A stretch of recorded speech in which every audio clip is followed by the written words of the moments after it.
और दिल टूटने की आवाज नहीं होती, मगर इसकी गूंज जिंदगी भर सुनाई देती है।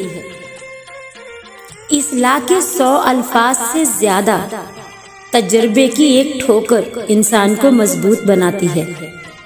कुछ बातें समझाने पर नहीं, बल्कि खुद पर बीत जाने पर ही समझ में आती हैं।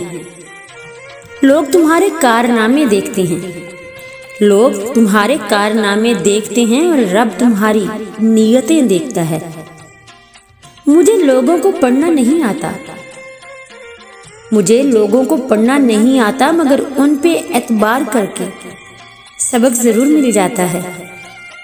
हथियारों से जंग तो जीती जा सकती है, मगर दिल नहीं, क्योंकि दिल सिर्फ किरदार के साथ जीते जाते हैं।